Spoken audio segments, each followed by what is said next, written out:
Well, good morning. It's great to see you, and welcome back to the shop where it is a chilly 7 degrees here in Cleveland, Ohio.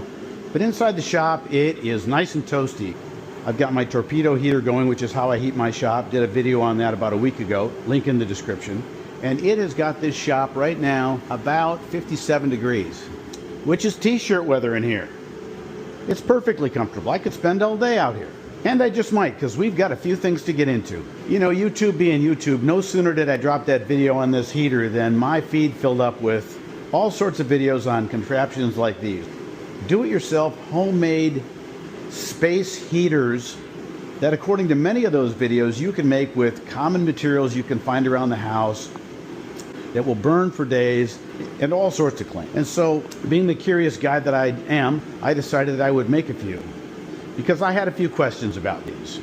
Number one, how easy are they to make? Number two, how available are the materials? Number three, how well do they work? In other words, how effective are they at heating a space? Number four, how long will they burn?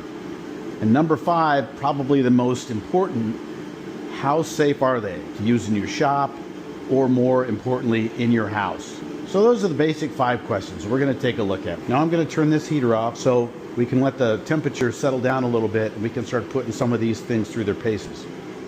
There, that's a little bit better. I don't have to shout so loud. Like I said, there are literally dozens and dozens of videos out there showing these types of devices or something very similar. Most of them claim to be easy, simple to make out of everyday material that you can find kicking around the house, use no electricity, and they don't, that they're safe to use, they can last for days, and save your bacon in an emergency or power outage. So we're going to test that.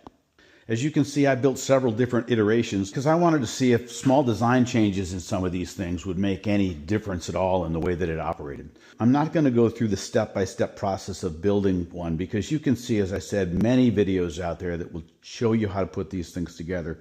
But I do want to touch on the basic design. So let's take a look at them. We'll talk about how they're put together. So let's pick one out here. Let's pull this one out here, take it apart. Put that aside. That's actually a separate piece than the basic design. The basic design consists of 2 cans and a wick. This is a soup can, I think, or maybe a can of beans, and then another smaller can of soup. The smaller can is typically the taller of the two, and it goes inside the larger can, which is typically shorter. This piece is filled with fuel, and then this is wrapped in this wick. So let's talk about this wick for a second. This is called carbon felt, and this is not something that you can get anywhere. These cans you can pick up at your grocery store. If your pantry is anything like mine, it's full of cans to choose from in terms of trying to make something like this. But this is not something that you're just going to have casually sitting around somewhere down in a workshop or in a cupboard. You're going to have to order this. You can't even pick this up at a big box store. Trust me, I've looked.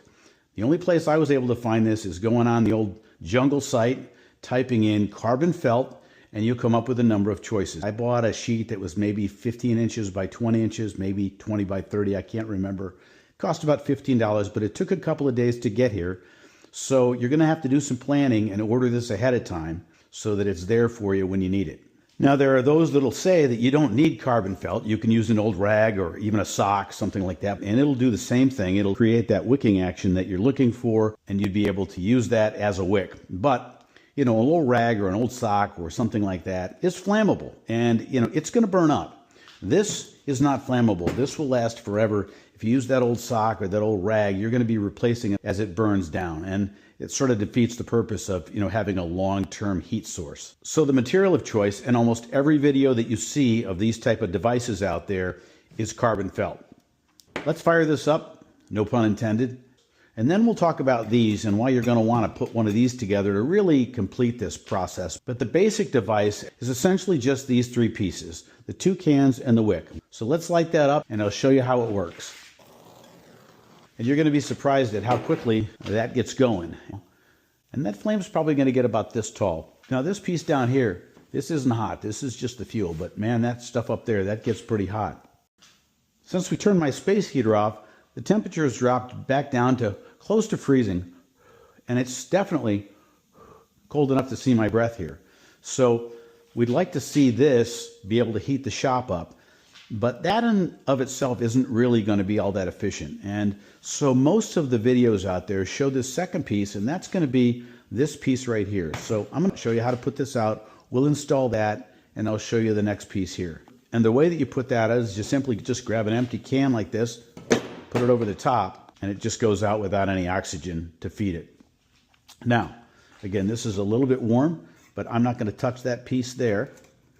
And all I'm going to do is put this piece on there. Now, this piece is essentially just a piece of stainless steel screen that's been wrapped in a circle and been held in place. And then I took a lid top and I put it on the top there. And that's going to create more surface area for that flame to heat up, and it's going to radiate more heat. Essentially what we're doing is we're taking a stove, which was really what those first three pieces were, and we're turning it into a radiant heater. And this screen, this stainless steel screen, is really the second piece that I would definitely not call something that you would typically have around the house. Now, one would think that you could use a window screen or something like that. It's not the case. The key here are the words stainless steel. Don't know if that's one word or two, but stainless steel is what you need.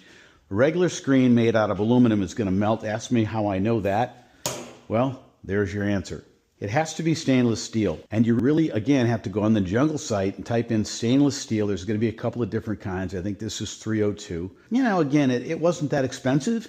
Maybe $7 or $8. Came in a rolled up piece here. This is what it looks like. But again, it's not something that your hardware store carries or any of the big box stores or even any specialty window store is going to carry. You're going to have to order that, which means, again, planning ahead. So again, it's a little bit disingenuous to insinuate that you can find the material for this just laying around the house. Now, again, I can light this up and, you know, it's going to radiate some heat and probably be a little bit more efficient than just those three pieces down below without the screen. But I've made a third piece here, and I did that for a couple of different reasons. As you might have noticed, that was an open flame. And, you know, that kind of makes me nervous, even in a shop. But it certainly would make me nervous if I had this in my house. And so I made this enclosure here. And it's basically just a couple of pie tins and a piece of metal flashing. I don't know if that's aluminum or steel or not. I don't know that it really matters. But, you know, I can put this inside here, and that's going to do a couple things. It's going to contain the device in a little bit more of a safer environment, and it'll probably keep it a little bit more stable. But second of all, it's going to radiate some of that heat back out. Again, what we're trying to do is get this to be as efficient and heat up this space. So it's gotten cold here again, and we want to heat this back up to something that makes it at least bearable. So this will be a good test. Okay, I've moved this back over here so that it's opposite our thermometer here because I want to see how well it kind of heats this space up. I don't expect it to heat this whole garage up. I think that would be a little bit of an unfair test. But just at least the space around here, it's currently about 46 degrees in here. I've filled this up to about here, so it's filled up as much as it possibly can. And it's a small can. You certainly can make these out of larger cans, you know, something like this. I just want to get a sense for how efficient this device is for heating up a space that is somewhat reasonable. And I want to see how long the fuel lasts. So let's light this up and we'll see. All right, that's lit. Got this infrared thermometer here. See that it's pretty hot, 866 degrees already. But the question is, does that heat transfer out this way towards me? Now I can feel it kind of right here, but as I move back a little bit, it definitely starts cooling off a little bit. I'm hoping that the radiant heat from both the screen and the backing piece are going to radiate the heat out here and warm the space up a little bit so that it's at least measurable. Boy, you can really see that wicking action, how it's pulling that flame up. And pretty soon, I'm sure that we'll be able to see that screen glowing a little bit. I'm going to turn the lights off a bit and see if we can't see that a little bit better. Well, you can really see how that screen pulls the heat up and sort of the vortex that it creates. That's pretty impressive. Certainly not something that I would want to have around something that's flammable, though. Well, my infrared thermometer shows that it's plenty hot enough, but you know, here I am about 3 feet away from it, and I've got to hold my hands out to kind of warm them up a little bit. It's a little chilly. I certainly would not be comfortable if this was the only source of heat that I was relying on in a power outage. It's been about 20 minutes. I was kind of hoping that I'd get a little bit more out of this, but it's barely going. The temperature in here has actually gone down. It is now 43 degrees in here. So you can definitely see my breath. I'm only a couple of feet away from this, and I got a little bit of warmth out of it. It really did not radiate a whole lot of heat at all. So I've got one more thing I think I'm going to try, And then let's wrap this thing up and we'll go through our 5 test questions and see how we did. Well, you certainly can't accuse me of not field testing this. We are out here in a full-blown blizzard. You know, for the most part, a lot of the folks that have made these videos weren't claiming that this was going to heat your house, but maybe a smaller space. You know, an enclosed room in your house, perhaps in a real emergency, but really probably more appropriate for, you know, an outside garden shed like this or a small workshop. So we're going to test it in my garden shed and see if it kind of makes any difference.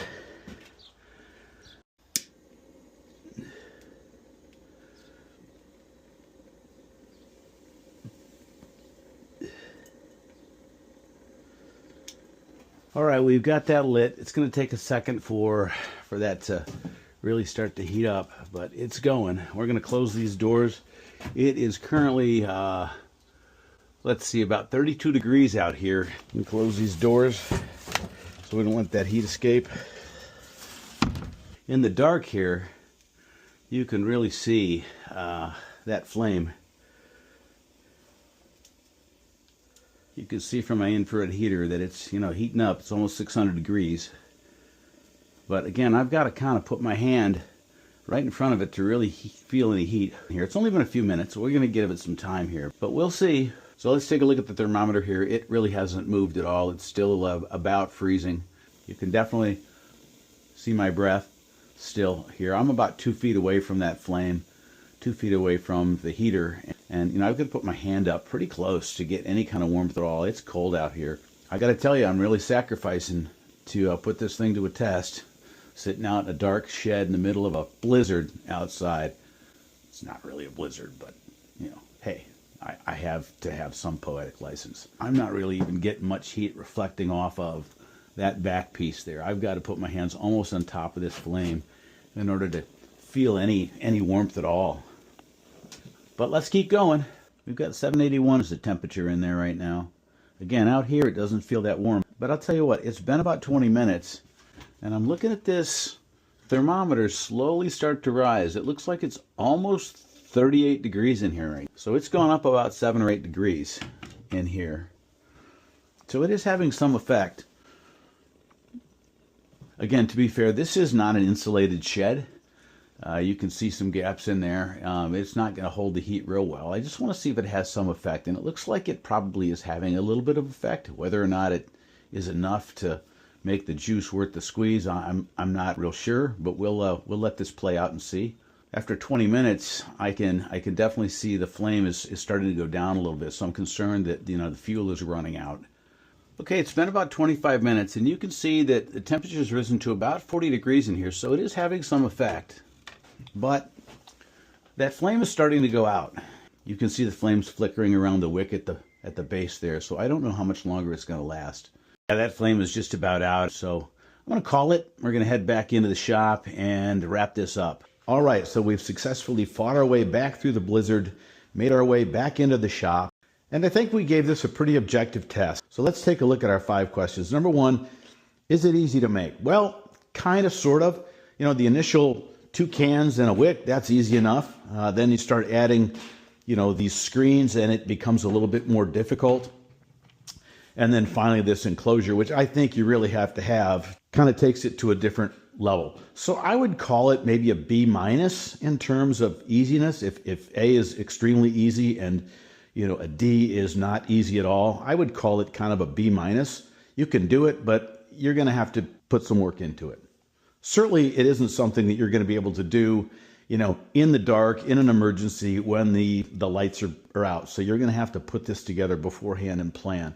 All right, number 2, how available are the materials?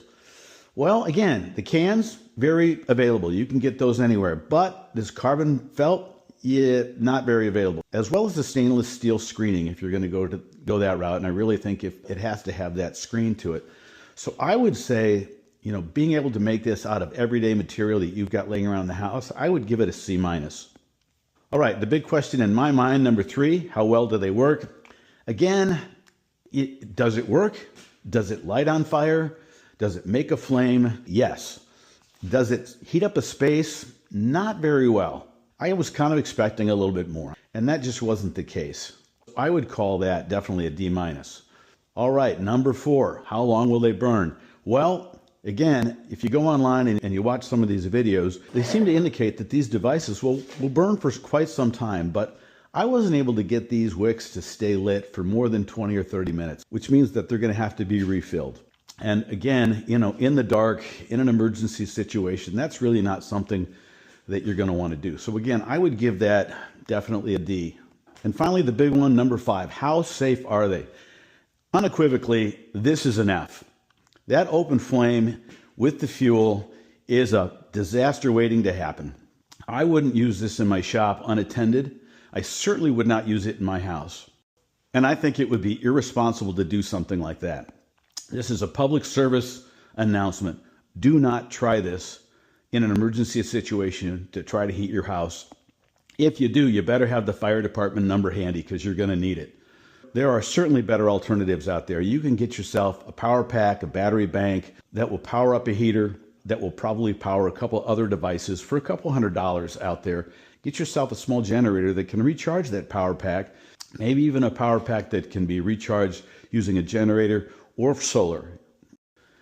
Get in your car, go to a hotel, call a friend, but don't use one of these to try to heat your house in an emergency situation. And I wouldn't even use them in an outbuilding like my shed. I think it's just a fire waiting to happen. I think this is more of a gimmick or a novelty. It's kind of interesting to see if you can put something like this together. But as far as a useful device, I don't think this is very useful at all. And I certainly wouldn't do it. That's my story, and I'm sticking to it. Listen, I appreciate you staying with me through this process. I hope I made my point. Feel free to leave a comment. Let me know what you think. Give us a like, a thumbs up, and boy, we would really appreciate it if you would subscribe. That would really help our channel out. Until next time, I'll see you later. Okay, now that I'm done with this, I wonder where I can put all this stuff. I know, I've got the perfect spot for it. Let's see, pick this stuff up. Stuff here. Oh yeah, that'll work just fine.